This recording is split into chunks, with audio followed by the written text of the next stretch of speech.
Everybody, मैं हूं राहुल और आप देख रहे हैं मिशन कंपटीशन। दोस्तों, हमने बीपीएससी 66 बीपीएससी के लिए हमने सेट नंबर 1 2 3 4 हमने प्रोवाइड कराया है, जो कि फुल लेंथ मॉक टेस्ट है। फुल 150 क्वेश्चन हम करवा रहे हैं और उसी क्रम में ये आज का हमारा है सेट नंबर 5।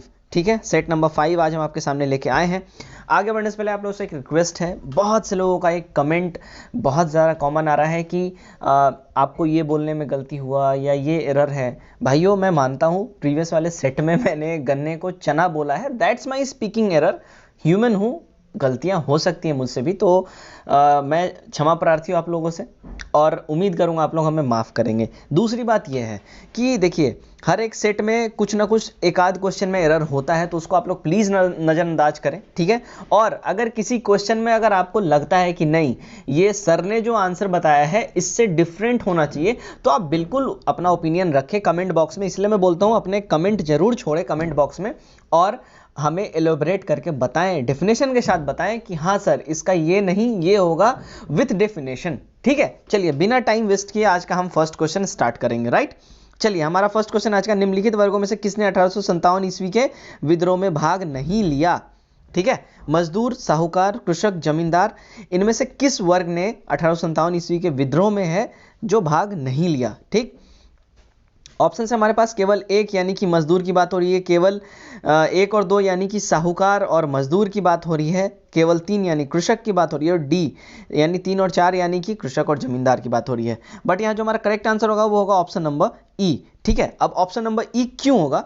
ऑप्शन नंबर इसलिए होगा क्योंकि मजदूर ने और कृषक वर्ग ने इसमें भाग लिया था, जमींदार और साहूकार वर्ग ने इसमें भाग नहीं लिया था। और पढ़े लिखे तबके, जो मिडिल क्लास जितना है ना, मिडिल क्लास में पढ़े लिखे तबके वाले लोग आ गए और जमींदार, साहूकार, बिजनेसमैन लोग जो आ गए, उन लोगों ने इसमें 1857 के रिवॉल्ट में बिल्कुल भी भाग नहीं लिया था। अब मैं ये यहाँ पे क्लेम नहीं कर रहा हूँ कि मैंने जो डेफिनेशन दिया है, मैंने जो आंसर बताया बिल्कुल सही है। अगर आपको लगता है कि मेरा डेफिनेशन, मेरा आंसर गलत है, आप जरूर विथ डेफिनेशन कमेंट बॉक्स में अपने आंसर जरूर छोड़ें। ठीक है, चलिए नेक्स्ट क्वेश्चन की ओर मूव करेंगे।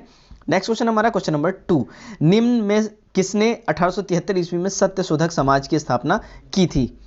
करेक्ट आंसर है हमारा option number B, Jyotiba Phule ने 1873 में सत्य शोधक समाज की स्थापना की थी। ठीक है, चलिए नेक्स्ट क्वेश्चन की ओर हम बढ़ते हैं। नेक्स्ट क्वेश्चन हमारा क्वेश्चन नंबर 3, असहयोग आंदोलन के स्थगन संबंधी घटनाओं का सही क्रम इंगित कीजिए। करेक्ट आंसर है हमारा option number A. Okay, option number is our correct answer. 1 और 2 यानी कि चौरा चौड़ी में पुलिस गोलीकांड हुआ था और उग्र भीड़ द्वारा पुलिस थाने को जलाया गया था। ठीक है, तो असहयोग आंदोलन के जो स्थगन जो था, जो इमीडिएट कॉज था असहयोग आंदोलन को कैंसिल करने का, वो यही था कि चौरा चौड़ी आंदोलन में जो है पुलिस कांड, जो गोलीकांड हुआ था पुलिस के द्वारा, और उग्र भीड़ द्वारा थाने को जला दिया गया था, जिसमें 22 पुलिस वाले जल के मर गए थे। ठीक है, तो ये इमीडिएट कॉज था। नेक्स्ट है हमारा 1856 ईस्वी में निम्नलिखित कानून पारित हुए। कौन से कानून 1856 में पारित हुए थे, यहाँ पे ये बात करना है। करेक्ट हमारा यहाँ पे आंसर जो यहाँ पे होगा, सबसे पहले ऑप्शंस देख लें। पहला है धार्मिक असुविधा कानून, दूसरा है सती निषेध रेगुलेटिंग एक्ट, ठीक है, तीसरा है यहाँ पे हिंदू विधवा पुनर्विवाह कानून, और चौथा है राज्य हड़पने का सिद्धांत। तो 1856 में कौन सा कानून पारित हुआ था, यहाँ पे ये बताना है। हमारा जो यहाँ पे करेक्ट आंसर होगा वो होगा ऑप्शन नंबर 1 और 3। तो 1 हमारा जो यहाँ पे ऑप्शन है 1 है क्या, तो धार्मिक असुविधा कानून, ये हमारा 1856 में ये कानून लागू किया गया था, और 3 जो यहाँ पे है हिंदू विधवा पुनर्विवाह कानून, ये 1856 में लागू किया गया था। हमारा करेक्ट आंसर हो जाएगा ऑप्शन नंबर ए। ओके, चलिए नेक्स्ट क्वेश्चन की ओर मूव करते हैं। क्वेश्चन नंबर 5, मानव बलि प्रथा को निषेध करने के कारण अंग्रेजों के विरुद्ध करने वाली जनजाति का नाम बताइए। मानव बलि प्रथा को निषेध करने के कारण अंग्रेजों के विरुद्ध जो ये हुआ था, आंदोलन हुआ था, तो ये किस जनजाति ने किया था, इनका नाम बताना है। करेक्ट आंसर हमारा ऑप्शन नंबर बी, खोंडे। ठीक है, तो खोंडे जनजाति के लोगों ने ये स्टार्ट किया था। नेक्स्ट है क्वेश्चन नंबर 6, किस वायसराय के समय असहयोग आंदोलन आरंभ हुआ? करेक्ट आंसर है option number B, Lord Chelmsford. तो लॉर्ड चेम्सफोर्ड के समय असहयोग आंदोलन जो है स्टार्ट किया गया था। नेक्स्ट देखते हैं 7, निम्नलिखित में से किसने चंपारण सत्याग्रह का विरोध किया था? करेक्ट आंसर है ऑप्शन नंबर ए, एनजी रंगा। तो एनजी रंगा ने जो है चंपारण सत्याग्रह का इन्होंने ही विरोध किया था। नेक्स्ट क्वेश्चन नंबर 8, वर्ष 1917 के कलकत्ता अधिवेशन में कांग्रेस के अध्यक्ष कौन थे? करेक्ट आंसर है ऑप्शन नंबर ए, एनी बेसेंट, है ना। तो 1917 में जो कलकत्ता अधिवेशन हुआ था कांग्रेस का, उसमें एनी बेसेंट अध्यक्ष थी। नेक्स्ट है हमारा question number 9, poverty and un British rule in India के लेखक कौन हैं? करेक्ट आंसर हमारा यहाँ पे हो जाएगा ऑप्शन नंबर सी, दादा भाई नौरोजी जो है पॉवर्टी और un British rule in India इन्होंने ही लिखा है, दादा भाई नौरोजी। ठीक है। नेक्स्ट क्वेश्चन नंबर 10, अनुशीलन समिति क्या थी? करेक्ट आंसर है एक क्रांतिकारी संगठन थी अनुशीलन समिति। नेक्स्ट 11 क्वेश्चन नंबर, भारत पर आक्रमण करने वाले किस ईरानी शासक को ईरान का नेपोलियन कहा जाता है? Correct answer option number D, Nadir Shah को। ठीक है, नादिर शाह ईरान से था और इसने जो भारत पर आक्रमण किया उसके बाद से इन्हें ईरानी नेपोलियन की पदवी से नवाजा गया, नादिर शाह को। नेक्स्ट 12, बंगाल विभाजन के विरोध आंदोलन का नेतृत्व किसने किया था? करेक्ट आंसर है ऑप्शन नंबर सी, सुरेंद्र नाथ बनर्जी ने बंगाल विभाजन के विरोध में आंदोलन का नेतृत्व इन्होंने ही किया था। ठीक है। नेक्स्ट 13, निम्नलिखित घटनाओं का सही अनुक्रम क्या है? तो इसका पहले हम ऑप्शन ये देख लेते हैं। ऑप्शंस इसमें जो है, तिलक की होम रूल लीग, दूसरा है कामागाटामारू घटना, तीसरा है महात्मा गांधी का भारत आगमन। तो निम्नलिखित घटनाओं का यहाँ पे सही अनुक्रम लगाना है। ठीक है। इसमें जो हमारा यहाँ पे करेक्ट आंसर यहाँ बैठता है ऑप्शन नंबर डी यहाँ पे बैठ रहा है, यानी 2, 3 और 1। ठीक है। तो सबसे पहले इनमें जो इन तीनों जो घटना है, इसमें कामागाटू हुआ था, कामागाटामारू का घटना हुआ था, उसके बाद महात्मा गांधी का भारत आंदोलन हुआ था। ठीक है। और उसके बाद तिलक का होम रूल लीग हुआ था। तो ये हमारा करेक्ट सेट बनता है। ठीक है। चलिए क्वेश्चन नंबर 14 हम देख लें। क्वेश्चन नंबर 14 हमारा है, निम्नलिखित में से किसका योगदान होम रूल लीग की स्थापना में नहीं था? Correct answer option number D, HS. Olcott. HS. Olcott का जो है होम रूल लीग की स्थापना में कोई भी योगदान नहीं था। नेक्स्ट 15, निम्नलिखित वर्गों में से कौन वर्ष 1905 के स्वदेशी आंदोलन से मुख्यतः अप्रभावित रहा? करेक्ट आंसर है ऑप्शन नंबर यहाँ पे सी, 2 और 3, है ना। 2 और 3 कृषक और यहाँ पे बुद्धिजीवी, कृषक और बुद्धिजीवी मुख्यतः बिल्कुल भी 1905 के स्वदेशी आंदोलन से बिल्कुल अप्रभावित रहे। ओके। चलिए नेक्स्ट है यहाँ पे हमारा क्वेश्चन नंबर 16, 24 दिसंबर 1932 को पूना पैक्ट गांधी जी और किसके मध्य हुआ था? करेक्ट आंसर हमारा यहाँ पे है ऑप्शन नंबर सी, गांधी जी और अंबेडकर जी के बीच में हुआ था पूना पैक्ट 1932 में, 24 दिसंबर 1932 में, राइट। नेक्स्ट क्वेश्चन नंबर 17, 19वीं शताब्दी के धर्म एवं समाज सुधार आंदोलन ने जनसंख्या के किस वर्ग को मुख्यतः आकर्षित किया? करेक्ट आंसर है यहाँ पे हमारा, सबसे पहले जो यहाँ पे हम ऑप्शंस यहाँ पे हम देख लेते हैं। ठीक है। सबसे पहले देखिए, बुद्धिजीवी वर्ग को आकर्षित किया। यहाँ पे क्वेश्चन नंबर फिर से सुन ले, 19वीं शताब्दी के धर्म एवं समाज सुधार आंदोलनों ने जनसंख्या के किस वर्ग को मुख्यतः आकर्षित किया था? 19वीं शताब्दी में जो ये आंदोलन हुआ था। ठीक है। बुद्धिजीवी वर्गों को, नगरीय जाति को, और निर्धन सर्वसाधारण वर्ग को, और उदार रजवाड़ों को। ठीक है। यहाँ पे हमारा जो करेक्ट यहाँ पे कूट बनता है वो है ऑप्शन नंबर ए, केवल एक, है ना, केवल एक। ओके। तो बुद्धिजीवी वर्गों को, तो 19वीं शताब्दी में जो धर्म एवं समाज सुधार आंदोलन ने जिस जनसंख्या वर्ग को बहुत ज़्यादा आकर्षित किया था वो था बुद्धिजीवी वर्ग। ठीक है। चलिए नेक्स्ट क्वेश्चन की ओर हम बढ़ते हैं। नेक्स्ट क्वेश्चन हमारा क्वेश्चन नंबर 18, सोशलिस्ट नामक समाचार पत्र का प्रकाशन सबसे पहले किसने किया था? Correct answer option number B, Shripad Amrit डॉगे ने। ठीक है। तो श्रीपद अमित डॉगे ने इन्होंने सोशलिस्ट नामक समाचार पत्र का सबसे पहले प्रकाशन स्टार्ट किया था। क्वेश्चन नंबर 19 देख लें, बिहार से प्राप्त मौर्यकालीन अभिलेख की लिपि है? करेक्ट आंसर है यहाँ पे हमारा ऑप्शन नंबर सी, ब्राह्मी, है ना। तो बिहार से जो मौर्यकालीन अभिलेख जो मिले हैं उनकी लिपि ब्राह्मी है। ओके। क्वेश्चन नंबर 20 देख लेते हैं, महावीर का जन्म स्थल कुंडग्राम बिहार के किस जिले में है? करेक्ट आंसर है ऑप्शन नंबर बी, वैशाली जिले में है। नेक्स्ट 21, वह पहला मुगल शासक कौन था जिसके अभिलेख बिहार में मिले हैं? करेक्ट आंसर है ऑप्शन नंबर सी, अकबर, है ना। अकबर के जो वो पहला मुगल शासक कौन है? अकबर है, जिसके अभिलेख बिहार में मिले हैं, अकबर के। ओके। नेक्स्ट, किस अंग्रेजी यात्री ने बिहार में 1670 से 71 ईस्वी में भीषण अकाल की चर्चा की है? करेक्ट आंसर है हमारा option number B, John Marshall. तो जॉन मार्शल ये अंग्रेजी यात्री था जिसने 1670 से 71 के बीच में भीषण अकाल की चर्चा की है बिहार में। ओके, नेक्स्ट क्वेश्चन की ओर हम बढ़ते हैं। नेक्स्ट हमारा है क्वेश्चन नंबर 23। उस क्षेत्र की पहचान की जहां संथालों ने 1855 से 56 ईस्वी में अपनी सरकार की घोषणा की थी। Correct answer option number B, Bhagalpur Rajmahal. तो 1855-56 के बीच में भागलपुर राजमहल में जो है संथालों ने अपनी सरकार की घोषणा की थी। नेक्स्ट 24, बिहार से प्राप्त पहला द्विभाषी अभिलेख किस मध्यकालीन शासक से संबंधित है। Correct answer option number B, Shershah से। तो द्विभाषी अभिलेख जो है सबसे पहला द्विभाषी अभिलेख जो बिहार से प्राप्त हुआ है मध्यकालीन युगीन का, वो शेरशाह सूरी से रिलेटेड है। नेक्स्ट 25, बिहार स्टूडेंट कॉन्फ्रेंस की स्थापना हुई थी कब। करेक्ट आंसर है ऑप्शन नंबर ए, 1906 में बिहार स्टूडेंट कॉन्फ्रेंस की स्थापना की गई थी। नेक्स्ट 26, फ्यूजियामा ज्वालामुखी किस देश में है। करेक्ट आंसर हमारा है ऑप्शन नंबर डी, जापान। तो फ्यूजियामा ज्वालामुखी जापान में है, राइट। नेक्स्ट 27, विश्व की सबसे लंबी नदी कौन सी है। Correct answer option number A, Nile नदी। ओके, चलिए नेक्स्ट क्वेश्चन 28, वायुमंडल में कौन सी गैस सबसे ज्यादा मात्रा में पाई जाती है। करेक्ट आंसर हमारा है option number C, nitrogen. Nitrogen जो है वायुमंडल में सबसे ज्यादा मात्रा में पाई जाने वाली गैस है। ओके, नेक्स्ट 29, एस्किमो कहाँ के खानाबदोश शिकारी हैं। करेक्ट आंसर हमारा है ऑप्शन नंबर ए, ग्रीनलैंड के। ओके, ग्रीनलैंड के जो है एस्किमो जो है खानाबदोश शिकारी हैं, वहीं की एक जनजाति है। नेक्स्ट 30, भारत में सबसे लंबी तटरेखा वाला प्रायद्वीपीय राज्य कौन सा है।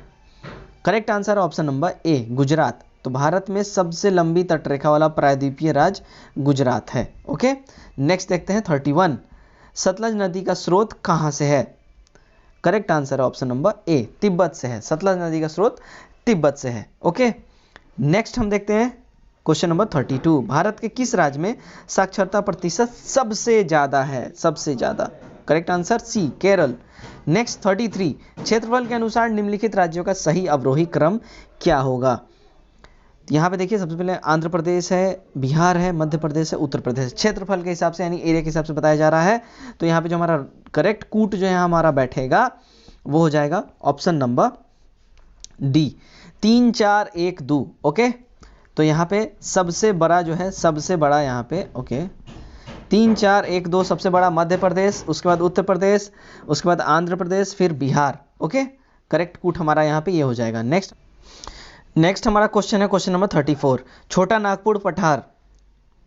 करेक्ट आंसर हमारा यहाँ पे हो जाएगा ऑप्शन नंबर डी, एक समप्राय भूमि है। छोटा नागपुर पठार एक समप्राय भूमि है। ऑप्शन नंबर डी हमारा करेक्ट यहाँ पे हो जाएगा। 35 देख ले, भारत के चावल के कटोरे क्षेत्र का नाम बताइए, किस क्षेत्र को चावल का कटोरा कहा जाता है। करेक्ट आंसर हमारा है option number B, Krishna Godavari delta क्षेत्र को जो है ना भारत का चावल कटोरा क्षेत्र के नाम से जाना जाता है। नेक्स्ट 36, तांबे के उत्पादन के लिए कौन सी जगह प्रसिद्ध है, फेमस है। ठीक है, करेक्ट आंसर हमारा यहाँ पे जाएगा option number C, Khetri. Khetri जो है तांबे के उत्पादन के लिए बहुत फेमस जगह है। ओके, नेक्स्ट 37, शरावती पावर परियोजना कहाँ है। करेक्ट आंसर ऑप्शन हमारा यहाँ पे जाएगा सी, कर्नाटक। शरावती पावर परियोजना जो है कर्नाटका में है। ओके, 38 देख लें, भारत में मत्स्य उत्पादन का महत्वपूर्ण क्षेत्र कहाँ है। करेक्ट आंसर यहाँ पे हमारा हो जाएगा ऑप्शन नंबर बी, अपतट में। ठीक है, तो भारत में मत्स्य उत्पादन का महत्वपूर्ण क्षेत्र जो है वो अपतट में है। ओके, नेक्स्ट देखते हैं हम क्वेश्चन नंबर 39, भैंसा सिंगी नामक जनजाति किस राज्य में पाई जाती है। करेक्ट आंसर है ऑप्शन नंबर डी, नागालैंड में जो है भैंसा सिंगी नामक जनजाति जो है ये पाई जाती है। चलिए नेक्स्ट क्वेश्चन नंबर 14, जब हम बकरी या भेड़ का मांस खाते हैं तो क्या होता है हमारे साथ। करेक्ट आंसर है ऑप्शन नंबर बी, द्वितीय उपभोक्ता हम कहलाएंगे। ठीक है, सेकेंडरी कंज्यूमर कंजम्पशन जो भी है हम कहलाएंगे। ओके, अगर मेरे से बोलने में कोई गलती हो, आपको लगे सर गलत बोल रहे हैं, तो भाई साहब मेरे से भी बहुत विद्वान लोग यहाँ हमारे वीडियो को देख रहे हैं। अगर आपको लगे मैंने बोलने में कुछ गलत करा है, मेरे आंसर कोई गलत है, please do comment, kindly request do comment. Okay, चलिए नेक्स्ट क्वेश्चन की ओर बढ़ेंगे। क्वेश्चन नंबर 41, निम्नलिखित में कौन सा एक यातायात संकुलित नगरों में भूरी बनने से संबंधित है? ठीक है, करेक्ट आंसर यहाँ पे हमारा हो जाएगा option number B, nitrogen dioxide, nitrogen dioxide. Okay, next question की ओर बढ़ेंगे। 42, कौन सा टाइगर रिजर्व उद्यान नहीं है? करेक्ट आंसर हमारा यहाँ पे हो जाएगा ऑप्शन नंबर सी, नीलगिरी। तो टाइगर रिजर्व उद्यान नीलगिरी जो है टाइगर रिजर्व उद्यान नहीं है। यहाँ पे आप लोगों के लिए एक होमवर्क है, आप हमें कमेंट बॉक्स में जरूर बताएं कि नीलगिरी जो है किस लिए फेमस है, किस चीज़ का ये उद्यान है। ओके, चलिए नेक्स्ट की ओर हम बढ़ते हैं। 43, बिहार के ताल क्षेत्र में किस फसल की प्रधानता है? करेक्ट आंसर हमारा यहाँ पे हो जाएगा ऑप्शन नंबर बी, मसूर की। ठीक है सॉरी, तो बिहार के ताल क्षेत्र में जो है मसूर फसल की जो है, मसूर का दाल, इस जो ये जो है ना मसूर से ही बनता है, तो इस फसल की काफ़ी ज़्यादा प्रधानता है। नेक्स्ट 44, बिहार में सबसे प्राचीन नहर प्रणाली कौन सी है? करेक्ट आंसर हमारा यहाँ पे हो जाएगा ऑप्शन नंबर बी, सोन नहर प्रणाली जो है बिहार में सबसे प्राचीन, सबसे पुरानी नहर प्रणाली है, सोन नहर। ओके, नेक्स्ट देखेंगे हम क्वेश्चन नंबर 45, बिहार की किस नदी को सदा नीरा से जाना जाता है? करेक्ट आंसर है ऑप्शन नंबर ए, गंडक को। तो गंडक नदी जो है बिहार में सदा नीरा के नाम से इसको जाना जाता है। नेक्स्ट हम देखेंगे क्वेश्चन नंबर 46, बिहार राज्य के वनस्पति प्रदेश में कौन शामिल नहीं है? Correct answer option number C, सदाबहार वन जो है बिहार राज्य के वनस्पति प्रदेश क्षेत्र में ये शामिल नहीं है। नेक्स्ट 47, क्षेत्रफल की दृष्टि से बिहार का भारत में कौन सा स्थान है? करेक्ट आंसर है option number D, 13th position है क्षेत्रफल की दृष्टि से, एरिया के हिसाब से, लैंड एरिया के हिसाब से। ठीक, नेक्स्ट 48, बिहार में सर्वाधिक वर्षा कहाँ के मानसून से प्राप्त होती है? करेक्ट आंसर है ऑप्शन नंबर बी, बंगाल की खाड़ी से आने वाली जो मानसून है उससे बिहार में सबसे ज़्यादा, सर्वाधिक ज़्यादा, सबसे ज़्यादा वर्षा प्राप्त होती है। नेक्स्ट 49, बिहार का तराई प्रदेश विस्तृत है किस लिए? करेक्ट आंसर है option number B, Bharat Nepal सीमा के समानांतर। ठीक है, चलिए नेक्स्ट हम देखेंगे क्वेश्चन नंबर 50, बिहार के पटना एवं गया नगर में उन्नयन्यास का गठन हुआ, उन्नयन्यास का गठन कब हुआ ये बताना है। करेक्ट आंसर हमारा है ऑप्शन नंबर बी, ईयर 1965 में। ठीक है, चलिए नेक्स्ट है 51, कावेरी नदी कौन कौन से राज्यों से होकर गुजरती है? करेक्ट आंसर है ऑप्शन नंबर बी, कर्नाटक और तमिलनाडु से होकर कावेरी नदी जो है गुजरती है। नेक्स्ट 52, बंगाल विभाजन हुआ कब हुआ था ये बताना है। 52 यहाँ पे सी हमारा करेक्ट आंसर हो जाएगा। ओके, तो 16 अक्टूबर 1905 को जो है बंगाल विभाजन हुआ था। नेक्स्ट 53, भारत के विभिन्न राजनीतिक दलों को राष्ट्रीय या क्षेत्रीय दल का दर्जा देने का अधिकार किसको है? करेक्ट आंसर है ऑप्शन नंबर सी, चुनाव आयोग को, इलेक्शन कमीशन को। ठीक है, चलिए नेक्स्ट क्वेश्चन की ओर बढ़ते हैं। 54, नमदफा अभयारण्य किस राज्य में है? करेक्ट आंसर है option number B, Arunachal Pradesh में नमदफा अभयारण्य ये उपस्थित है। नेक्स्ट 55, एक संख्या को 55 या 445 के योग से विभाजित करने का भागफल उनके अंतर के दोगुने के बराबर आता है और शेषफल 30 आता है, तदनुसार संख्या ज्ञात कीजिए। यहाँ पे ये मैथ्स का क्वेश्चन है, मैं इसका आंसर आपको बता दूंगा, आप अपने कॉपी पे खुद विथ डेफिनेशन विथ एक्सप्लेनेशन आप बनाएं, देखें और हमें जरूर कमेंट बॉक्स में बताएं व्हाट्स योर स्कोर। ठीक है, कट ऑफ 110 है इस सेट में, तो आप अपना जरूर बताएं।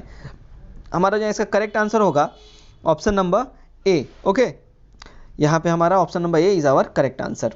नेक्स्ट की ओर बढ़ते हैं हम। 56, एक्स की आय वाई की आय से 20% अधिक है, वाई की आय एक्स की आय से कितने प्रतिशत अधिक कम है? ओके, करेक्ट आंसर है यहाँ पे हमारा हो जाएगा बी, 16 होल 2/3%। नेक्स्ट 57, 6 घंटे प्रतिदिन कार्य करके 12 पंप एक पूरे भरे जलाशय को 15 दिन में खाली कर सकते हैं, ऐसे ही कितने पंप 9 घंटे प्रतिदिन काम करके उसी जलाशय को 12 दिन में खाली कर सकते हैं?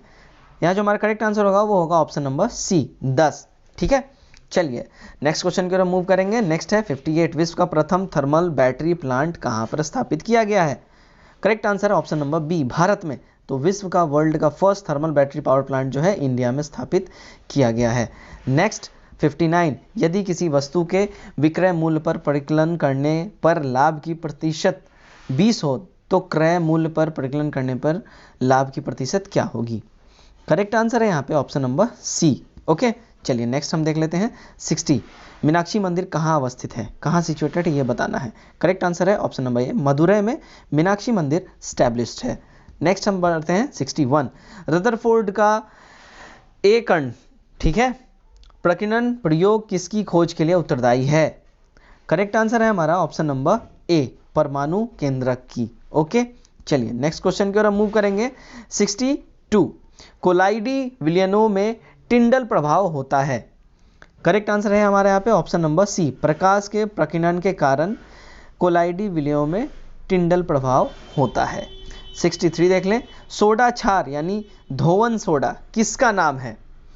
करेक्ट आंसर यहाँ पे हमारा हो जाएगा option number D, sodium carbonate का। ठीक है, नेक्स्ट, नींबू का पीएच मान, ठीक है, कितना होता है? पीएच मान होगा यहाँ पे, तो पीएच मान कितना होता है ये बताना है। करेक्ट आंसर है ऑप्शन नंबर ए, 7 से कम। ठीक, चलिए 65 देख लें। प्रागैतिहासिक गुफा चित्रकला कहाँ पाई जाती है? करेक्ट आंसर हमारा यहाँ पे हो जाएगा option number C. Okay, Bhimbetka की गुफा में। ओके, चलिए नेक्स्ट हम देखते हैं 66। निम्न में से कौन सी धातु ठंडे जल के साथ हाइड्रोजन गैस निकालती है? करेक्ट आंसर है ऑप्शन नंबर सी, पोटेशियम। ठीक है, तो पोटेशियम जो है ये ठंडे जल के साथ हाइड्रोजन गैस निकालती है। ओके, नेक्स्ट बढ़ते हैं 67। पॉलीक्रिलोनाइट्राइल, ओके, पॉलीक्रिलोनाइट्राइल का औद्योगिक स्तर पर क्या नाम है? मेरे से फिर से रीडिंग मिस्टेक हुई है, आप लोग मेरे को क्षमा करें, काफ़ी लंबा सा नाम है इसलिए पढ़ने में थोड़ा सा मुश्किल हुआ। पॉलीक्रिलोनाइट्राइल, ओके, अभी मैंने बिल्कुल करेक्ट प्रोनाउंस किया है। पॉलीक्रिलोनाइट्राइल का औद्योगिक स्तर पर क्या नाम है? करेक्ट यहाँ पे हमारा जो आंसर हो जाएगा ऑप्शन नंबर ए, आर्नोल। ओके, चलिए नेक्स्ट क्वेश्चन की ओर बढ़ते हैं 68। निम्न में से किस में उपचार के प्रशांतक का प्रयोग किया जाता है? यहाँ पे हमारा जो करेक्ट आंसर हो जाएगा ऑप्शन नंबर ई। अब इसमें ई जो होगा, यहाँ अगर किन्हीं भी भाई बहन को, चूंकि ये साइंस का क्वेश्चन है तो इसको मैं डीपली जाके एलोबरेट नहीं कर सकता। हमारे किसी भी भाई बहन को अगर इसका विथ डेफिनेशन अगर उनको पता है आंसर, प्लीज़ कमेंट बॉक्स में ज़रूर बताएं। ठीक है, चलिए नेक्स्ट क्वेश्चन की ओर बढ़ते हैं 69। निकट दृष्टि दोष से पीड़ित व्यक्ति को किस प्रकार के लेंस का प्रयोग करने की सलाह दी जाती है? करेक्ट आंसर है ऑप्शन नंबर बी, अवतल लेंस। ओके, चलिए नेक्स्ट क्वेश्चन की ओर बढ़ते हैं। पत्रकार सम्मान योजना की शुरुआत किस राज्य द्वारा की गई? Correct answer option number C, थबहार द्वारा। ठीक है, नेक्स्ट की ओर बढ़ते हैं 71। सांपों में टांगे नहीं पाई जाती क्योंकि यहाँ जो हमारा करेक्ट आंसर हो जाएगा ऑप्शन नंबर ई। अब सांपों में टांग क्यों नहीं पाई जाती, यहाँ पे ऑप्शंस दे रखी हैं। जन से ही लंगड़े होते हैं, जो कि रॉन्ग है। ठीक है, जैव विकास में इनकी टांगें समाप्त हो जाती है, ये भी रॉन्ग होगा। टांगों का इनके शरीर में कोई उपयोग नहीं होता है। ठन में टांगें विकसित नहीं होती, इनमें होगा। यहाँ पे फिर से टाइपिंग मिस्टेक है, इनमें टांगें विकसित नहीं होती, ये हो जाएगा। और आई थिंक ये हो जाएगा मेरे हिसाब से, क्योंकि ये साइंस का क्वेश्चन है तो मैं इसमें ज़्यादा डिटेल में नहीं घुस सकता हूँ। कॉज अगर कोई भी हमारे भाई बहन अगर इसको डिटेल में एनालाइज कर सकते हैं, ज़रूर डिस्क्रिप्शन में अपने कमेंट को छोड़ें, मैं उनके कमेंट को ज़रूर पिन करूंगा सबसे ऊपर। नेक्स्ट की ओर बढ़ते हैं 72। उपस्थिति में पाई जाने वाली प्रोटीन है, उपास्थिति में पाई जाने वाली प्रोटीन कौन सी, ये बतानी है हमें। करेक्ट आंसर है हमारा कॉन्ड्रिन। ओके, नेक्स्ट क्वेश्चन हमारा क्वेश्चन नंबर 73। अग्नाशय को शरीर से निकाल देने पर कौन से भोज्य पदार्थ का पाचन नहीं होता है? हमारा जो है करेक्ट आंसर हो जाएगा ऑप्शन नंबर ई, तो फैट और कार्बोहाइड्रेट्स का पाचन नहीं होता है। मेरे हिसाब से ये आंसर है, हमारे आंसर की में ये आंसर है करेक्ट। आप सभी को अगर इसमें कुछ डिफरेंस लगे, कुछ अगर इसमें ऐड ऑन करना हो या कुछ सब्सट्रैक्ट करना हो, please do comment in the comment box और विथ एक्सप्लेनेशन जरूर करें। ठीक है, चलिए नेक्स्ट क्वेश्चन की ओर बढ़ते हैं। नेक्स्ट क्वेश्चन हमारा क्वेश्चन नंबर 74। केले में काइनिन जनन होता है, केले में कायिक जनन होता है। ओके, कायिक जनन होता है। यहाँ जो करेक्ट आंसर हमारा 74 का होगा ऑप्शन नंबर ई। ठीक है, तो कंद द्वारा होता है, प्रकंद द्वारा होता है, बल्ब तो बिल्कुल भी नहीं होता है। तो हमारे हिसाब से ए और बी यहाँ पे होगा, इसलिए ऑप्शन नंबर ई जाएगा, क्योंकि एक से अधिक। इसके बारे में कोई भी अगर डिटेल में एनालिसिस बता सकता है, do comment please, thank you. Next 75। मानव हृदय में कक्षों की संख्या होती है, मानव हृदय में कक्षों की संख्या कितनी होती है ये हमें बताना है। करेक्ट आंसर है option number C, 4। Okay, next question को बढ़ते हैं 76। निम्न में से कौन सा एक कोशिरुकियों का उत्सर्जन अंग नहीं है? करेक्ट आंसर जो यहाँ पे होगा हमारा ऑप्शन नंबर डी, हिपोटोप्रेक्रियाज। ठीक है, हिपेटोप्रेक्रियाज नहीं होगा यहाँ पे। नेक्स्ट है 77, इंसुलिन हार्मोन स्रावित होता है, कहाँ से होता है ये बताना है। करेक्ट आंसर है ऑप्शन नंबर ए, अग्नाशय से इंसुलिन हार्मोन जो है ये स्रावित होता है। नेक्स्ट 78, जीवन संघर्ष एवं योग्यतम की उत्तरजीविता का संबंध है किससे। Correct answer option number D, डार्विनवाद से है ये। ठीक है, तो जीवन संघर्ष एवं योग्यतम की उत्तरजीविता है, ये संबंध डार्विनवाद से है, डार्विन का ये सिद्धांत है। नेक्स्ट क्वेश्चन हमारा क्वेश्चन 79, विडाल टेस्ट का संबंध किस रोग से है, किस बीमारी के लिए विडाल टेस्ट का यूज किया जाता है। करेक्ट आंसर यहाँ पे हमारा हो जाएगा ऑप्शन नंबर ए, मोतीझरा। अब यहाँ पे देखिए मोतीझरा जो है, यहाँ पे थोड़ा सा नाम अटपटा सा लग रहा हो, लेकिन अगर किन्हों का भी अगर विडाल टेस्ट हुआ वो समझ रहे होंगे कि टाइफाइड के लिए विडाल टेस्ट होता है। ठीक है, और टाइफाइड को ही हिंदी में इंडिया में मोतीझरा भी कहा जाता है। चलिए नेक्स्ट क्वेश्चन की ओर बढ़ते हैं हम। क्वेश्चन नंबर 80, वातावरण में किस गैस की कमी के कारण त्वचा के कैंसर के अवसर बढ़ जाते हैं। ठीक है, करेक्ट आंसर ऑप्शन नंबर ए, ओजोन। ठीक है, चलिए 81 देख ले, भारतीय संविधान में मूल कर्तव्यों के प्रावधान की संस्तुति किस आयोग ने की थी। Correct answer option number C, Swaran Singh समिति जो है इन्होंने ही भारत में मूल कर्तव्यों के प्रावधान की संस्तुति सरकार को की थी। नेक्स्ट की ओर हम बढ़ते हैं। क्वेश्चन नंबर 82, आपात उपबंध की घोषणा किस अनुच्छेद में निहित है। करेक्ट आंसर ऑप्शन नंबर ए, अनुच्छेद 352 से 360 में जो है आपात उपबंध की घोषणा जो है वो निहित है।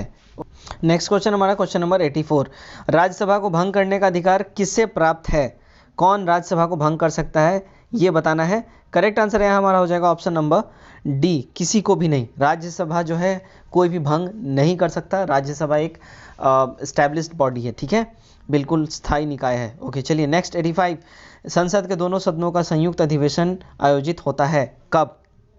भारत के राष्ट्रपति के निर्वाचन के लिए, भारत के उपराष्ट्रपति के निर्वाचन के लिए, संविधान में संशोधन संबंधित विधेयकों को पारित करने के लिए, और एक ऐसे विधेयक पर विचार करने और उसे पारित करने के लिए जिस पर दोनों सदनों में मतभेद हो।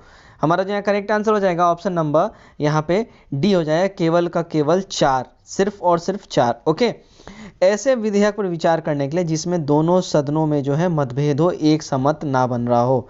नेक्स्ट 86, 42वें संशोधन अधिनियम से भारतीय संविधान में एक नया अध्याय जोड़ा गया, कौन सा। तो हमारा जो यहाँ करेक्ट आंसर हो जाएगा ऑप्शन नंबर सी। ठीक है, मौलिक कर्तव्य। तो 42nd अमेंडमेंट से मौलिक कर्तव्य जो है हमारे इंडियन कॉन्स्टिट्यूशन में ऐड ऑन किया गया है। 87 देखते हैं, 16वीं लोकसभा के प्रत्येक राज्य के लिए स्थानों का आवंटन आधारित है। करेक्ट आंसर है ऑप्शन नंबर सी, 1971 की जनगणना पर। 1971 की जनगणना पर 16वीं लोकसभा जो हुआ है उसे प्रत्येक राज्य के लिए स्थानों का आवंटन आधारित किया गया है। नेक्स्ट हम देखेंगे क्वेश्चन नंबर 88, संविधान की 8वीं अनुसूची में सम्मिलित भाषाओं में से हिंदी के बाद कौन सी भाषा सबसे ज़्यादा बोली जाती है। करेक्ट आंसर है ऑप्शन नंबर ए, बंगाली। ओके, नेक्स्ट हम देखते हैं ऑप्शन नंबर क्वेश्चन नंबर 89, निम्नलिखित राज्यों में कहाँ विधान परिषद है। तो यहाँ पे जो हमारा करेक्ट आंसर हो जाएगा ऑप्शन नंबर डी हो जाएगा यहाँ पे। ठीक है, केवल दिल्ली में इन सब में विधान परिषद है, और पूरे इंडिया में किन किन स्टेट्स में विधान परिषद है आप कमेंट बॉक्स में जरूर हमें बताएंगे। नेक्स्ट है क्वेश्चन नंबर 90, भारतीय संविधान की प्रस्तावना के संबंध में निम्नलिखित में से कौन सी क्रम सही है। करेक्ट आंसर है ऑप्शन नंबर यहाँ पे कट रहा है, ऑप्शन नंबर डी हमारा यहाँ पे करेक्ट आंसर हो जाएगा, सार्वभौम सत्ता संपन्न समाजवादी धर्मनिरपेक्ष और जनवादी। ठीक है, ये हमारा और गणतंत्र। ठीक है, ये हमारा करेक्ट आंसर हो जाएगा कि भारतीय संविधान की प्रस्तावना से संबंधित ये सारे क्रम सही हैं। नेक्स्ट 91 हम देखते हैं, किसी राज्य में विधान परिषद की संरचना अथवा विघटन किया जा सकता है, कैसे। करेक्ट आंसर है ऑप्शन नंबर बी, संसद के द्वारा। ठीक है, चलिए नेक्स्ट क्वेश्चन की ओर बढ़ते हैं। 92, यदि किसी राज्य की विधानसभा का अध्यक्ष पद त्यागना चाहे तो उसे अपना त्याग पत्र देना होगा किसको। अगर विधानसभा का कोई अध्यक्ष, राज्य का विधानसभा का कोई अध्यक्ष अपना पद त्यागना चाहे तो वो किसे त्यागपत्र देगा। करेक्ट आंसर है हमारा यहाँ पे ऑप्शन नंबर सी, उपाध्यक्ष को। ओके, चलिए नेक्स्ट क्वेश्चन की ओर बढ़ते हैं। क्वेश्चन नंबर 93, एक देश अपनी मुद्रा के अवमूलन का सहारा लेता है। करेक्ट आंसर है ऑप्शन नंबर ए, व्यापार संतुलित करने के लिए। मुद्रा अवमूलन का सहारा कोई भी देश अगर लेता है तो वो अपने व्यापार को, अपने बिजनेस को संतुलित करने के लिए, मेंटेन करने के लिए वो लेता है। नेक्स्ट 94, निम्न में से किसे वस्तु एवं सेवा कर में शामिल नहीं किया गया है? करेक्ट आंसर है ऑप्शन नंबर ए, एल्कोहल को।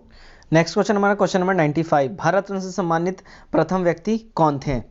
यहाँ पे हमारे ऑप्शन है पंडित गोविंद वल्लभ पंत, उसके बाद है जवाहरलाल नेहरू, सी राजगोपालाचारी, ऑप्शन नंबर डी यहाँ पे है राजेंद्र प्रसाद। तो इनमें से कोई भी नहीं थे। यहाँ पे हमारा करेक्ट आंसर हो जाएगा ऑप्शन नंबर ई, डॉक्टर सर्वपल्ली राधाकृष्णन को सबसे पहला भारत रत्न पुरस्कार दिया गया था। ओके, चलिए नेक्स्ट क्वेश्चन की ओर हम बढ़ते हैं। नेक्स्ट है 96, भारत में कृषि वस्तुओं से संबंधित संबंध में न्यूनतम समर्थन मूल्य प्राप्त प्रमाण मूल्य आदि संबंधित आयोग है?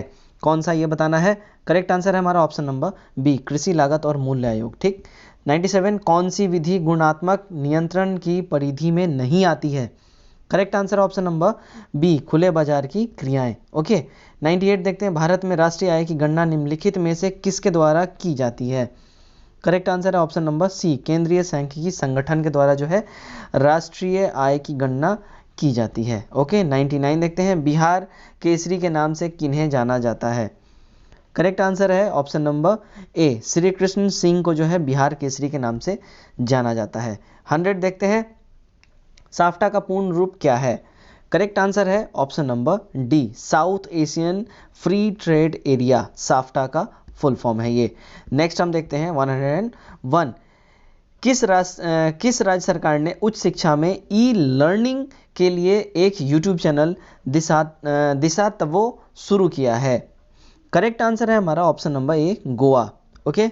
नेक्स्ट 102, किस देश में हाल ही में हाइपरसोनिक क्रूज मिसाइल जिरकॉन का सफल परीक्षण किया गया है? करेक्ट आंसर है option number B, Russia. Next की ओर बढ़ते हैं 103, किसे उनकी कविता सते बालकू नाथीबा के लिए प्रतिष्ठित सरला पुरस्कार से सम्मानित किया जाएगा? Correct answer option number A, Nityanand Nayak को। उनका बुक है सते बालकू नथीबा। ओके। नेक्स्ट क्वेश्चन 104, निम्नलिखित में से किसे रसायन विज्ञान में 2020 का नोबेल पुरस्कार जीता है?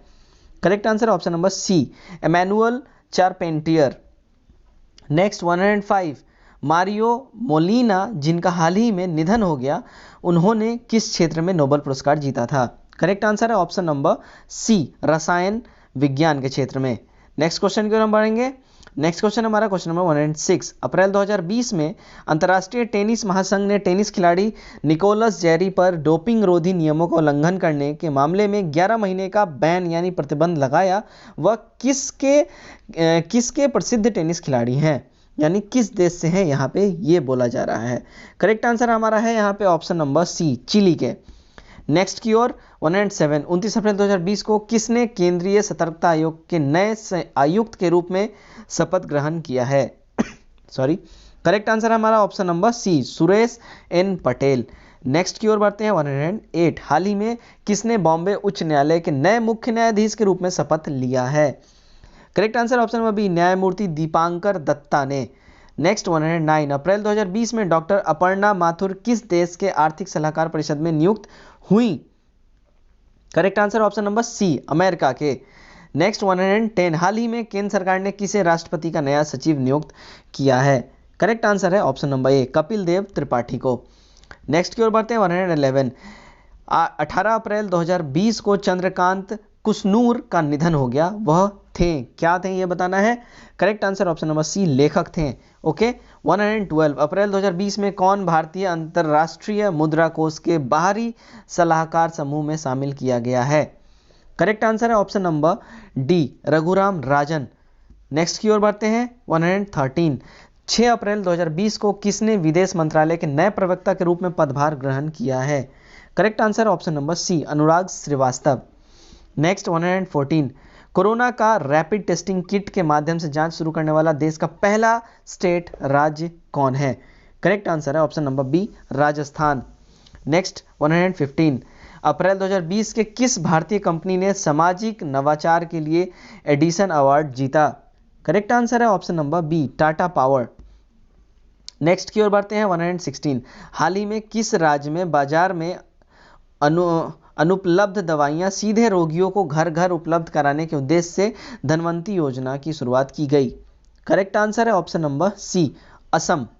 नेक्स्ट 117, हाल ही में किसने कोरोना केयर बीमा पॉलिसी शुरू करने की घोषणा की है? करेक्ट आंसर है ऑप्शन नंबर बी, फोन पे।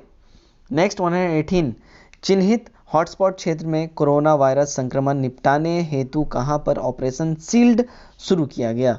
करेक्ट आंसर है option number C, Delhi. Next की ओर बढ़ते हैं 119, 2020 में किस खाड़ी देश ने नाबालिगों द्वारा किए गए अपराधों के लिए मृत्युदंड को समाप्त कर दिया? करेक्ट आंसर है ऑप्शन नंबर बी, सऊदी अरब। नेक्स्ट 120, विश्व कार्यस्थल एवं सुरक्षा दिवस कब मनाया जाता है? करेक्ट आंसर है ऑप्शन नंबर ए, 28 अप्रैल को विश्व कार्यस्थल एवं सुरक्षा दिवस मनाया जाता है। नेक्स्ट बढ़ते हैं 121, वर्ष 2020 में विश्व टीकाकरण सप्ताह कब मनाया गया? करेक्ट आंसर है ऑप्शन नंबर ए, 4 से 30 अप्रैल को। नेक्स्ट की ओर बढ़ते हैं 122, 22 अप्रैल 2020 को संपूर्ण विश्व में विश्व पृथ्वी दिवस कब मनाया गया? वर्ष 2020 में इस दिवस का मुख्य विषय यानी कि थीम क्या था? Correct answer option number D, पर्यावरण और जलवायु जलवायु साक्षरता। ठीक है, तो 22 अप्रैल 2020 को जो है संपूर्ण विश्व में विश्व पृथ्वी दिवस मनाया गया यानी अर्थ डे मनाया गया और इसका जो थीम था पर्यावरण और जलवायु साक्षरता। नेक्स्ट 123, सिविल सेवा दिवस कब मनाया जाता है? करेक्ट आंसर है हमारा ऑप्शन नंबर डी, 21 अप्रैल को सिविल सेवा दिवस मनाया जाता है। 124, 21 अप्रैल 2020 को किसने covid India Seva platform launch किया? करेक्ट आंसर हमारा यहाँ पे है option number C, doctor Harshvardhan ने।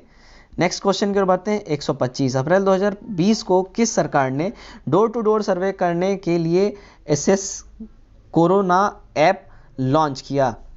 करेक्ट आंसर है option number B, Delhi government. Next 126, भारतीय दलहन अनुसंधान संस्था अवस्थित है कहाँ पे? करेक्ट आंसर है option number B, Kanpur. Next, Ramakrishna mission का गठन किसने किया था? करेक्ट आंसर है option number A, Swami Vivekananda ने रामकृष्ण मिशन का गठन किया था। नेक्स्ट क्वेश्चन की ओर बढ़ते हैं 128, बहुउद्देशीय नदी घाटी परियोजना आधुनिक भारत के नए मंदिर, यह कथन किसने दिया था? करेक्ट आंसर है option number D, Jawaharlal Nehru ने। बहुउद्देशीय नदी घाटी परियोजना आधुनिक भारत के नए मंदिर हैं, ये कथन जवाहरलाल नेहरू का था। नेक्स्ट क्वेश्चन 129, निम्नलिखित में से कौन राजनीतिज्ञ नहीं था? करेक्ट आंसर है option number B, S L. Bahuguna, ये जो है राजनीतिज्ञ नहीं थे। नेक्स्ट 130, मदन मोहन मालवीय को महामना की पदवी किसने दी थी? Correct answer option number C, Mahatma Gandhi ने। Next 131, US house of representative में सेनेटर के रूप में प्रवेश करने वाला पहला हिंदू अमेरिकन कौन है? करेक्ट आंसर यहाँ पे हमारा होगा ऑप्शन नंबर डी, तुलसी गबार्ड। ठीक है, चलिए नेक्स्ट क्वेश्चन की ओर हम बढ़ते हैं 132। सही मिलान यहाँ पे करना है। मंसाल आहार, कैल्शियम और प्रोटीन, मत्स्य विटामिन, दूध, रेशा और खनिज, अंडा पीतक, प्रोटीन और वसा। तो यहाँ जो हमारा करेक्ट आंसर हो जाएगा वो होगा ऑप्शन नंबर डी, अंड पीतक। अंडा नहीं है, अंड पीतक, प्रोटीन और वसा, ये मिलान सही नहीं है, बाकी ये तीनों के तीनों मिलान परफेक्ट हैं। ठीक है, चलिए नेक्स्ट क्वेश्चन को बढ़ते हैं 133, भारत छोड़ो आंदोलन के समय वायसराय कौन था?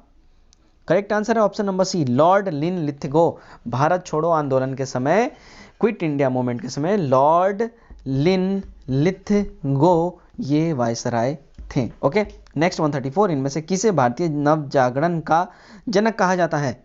Correct answer option number D, Raja Ram Mohan Roy को भारतीय नव जागरण का जनक कहा जाता है। नेक्स्ट 135, भारत सरकार अधिनियम 1935 को दास्ता का नया घोषणा पत्र किसने कहा था? Correct answer option number C, Pandit Jawaharlal Nehru ने ये कहा था। ठीक है, 136 देख ले, काजू की फसल पर एंडोसल्फान के छिड़काव के फलस्वरूप महाविपदा के स्तर तक प्रदूषण हो गया था, कहाँ पे ये बताना है। करेक्ट आंसर यहाँ पे हमारा होगा ऑप्शन नंबर ए, केरल में। ठीक है, 137 देख लें हम, फंक्शनल राजस्व संबंधित है किससे? करेक्ट आंसर है option number D, P learner से। ओके, नेक्स्ट हमारा है 138, 1923 में स्वराज पार्टी बनाने के लिए मोतीलाल नेहरू के साथ मिलने वाला कांग्रेस का अन्य नेता कौन था? करेक्ट आंसर है हमारा option number B, Chittaranjan Das. Next question की ओर बढ़ते हैं। नेक्स्ट क्वेश्चन है हमारा 139। भारतीय संविधान के किस भाग में मूल कर्तव्य निर्धारित किए गए हैं? करेक्ट आंसर है ऑप्शन नंबर ए, 4A में। ओके, चलिए नेक्स्ट क्वेश्चन की ओर हम बढ़ते हैं। 140। केंद्रीय मंत्रिमंडल में मंत्रिमंडल का सदस्य का पद निम्नलिखित में से किसको मिलता है? करेक्ट आंसर है ऑप्शन नंबर डी, योजना आयोग के उपाध्यक्ष को। ठीक है, चलिए नेक्स्ट क्वेश्चन 141। आंग सान सू की कहाँ की मूल निवासी हैं? Correct answer option number B, Myanmar की। नेक्स्ट क्वेश्चन है हमारा 142। हीरे का दाम जल से अधिक होता है क्योंकि? करेक्ट आंसर है हमारा यहाँ पे ऑप्शन नंबर बी, क्रेताओं के लिए उनकी सीमांत उपयोगिता जल से अधिक होती है। ओके, चलिए नेक्स्ट क्वेश्चन की ओर बढ़ते हैं। 143। निम्नलिखित भूमि प्रयोगों में से कौन सा विशेष आर्थिक क्षेत्रों तक सीमित है? Correct answer option number B, मुक्त व्यापार केंद्र। नेक्स्ट क्वेश्चन की ओर हम मूव करते हैं 44 यानी 144। ब्राजील धारा के पूर्व की ओर चलते रहने को कहते हैं। ब्राजील धारा की पूर्व की ओर चलते रहने को कहते हैं, क्या कहते हैं ये बताना है। करेक्ट आंसर है ऑप्शन नंबर ए, दक्षिण अटलांटिक अपवाह कहते हैं। नेक्स्ट 145। बुद्ध के प्रथम प्रवचन को कहा जाता है। करेक्ट आंसर है हमारा ऑप्शन नंबर बी, धर्मचक्र परिवर्तन। नेक्स्ट 146। टोडा कहाँ पाए जाते हैं? करेक्ट आंसर है ऑप्शन नंबर ए, तमिलनाडु में टोडा पाए जाते हैं। नेक्स्ट 147। वन स्ट्रो रेवोल्यूशन लिखा था। वन स्ट्रॉ रेवोल्यूशन ये किसने लिखा था, किनकी किताब है ये बताना है। 47 का हमारा करेक्ट आंसर है डी, मेस्नोबु फकुओका। मेस्नोबु फकुओका ने ये लिखा है। नेक्स्ट क्वेश्चन की ओर हम बढ़ेंगे 48। वाई सोशलिज्म पुस्तक किसने लिखी? करेक्ट आंसर है option number D, Jayaprakash Narayan. Okay, next question की ओर बढ़ते हैं हम 149। शरीर का तापमान सहसा कम होने के कारण शरीर से अधिक ताप की हानि के फलस्वरूप अल्पात होता है। करेक्ट आंसर है हमारा ऑप्शन नंबर बी, मानवों को। ठीक है, चलिए नेक्स्ट क्वेश्चन, आज का हमारा आखिरी क्वेश्चन नंबर 150। पालक जल संधि किन दो देशों को अलग करती है? यहाँ पे ये रॉन्ग है, पाक जल संधि होगा। ठीक है, पाक जल संधि होगा, हिंदी में पाक जल संधि। यहाँ पे टाइपिंग एरर है, माफ करें हमें। करेक्ट आंसर होगा यहाँ पे ऑप्शन नंबर ए, भारत और श्रीलंका। तो दोस्तों ये था आज का हमारा सेट नंबर 5। उम्मीद करता हूँ ये सेट आपको बहुत अच्छा लगा हो और अपने कमेंट जरूर हमें बताएं कि आपका स्कोर क्या है। कमेंट बॉक्स में अपने स्कोर जरूर से जरूर बताएं।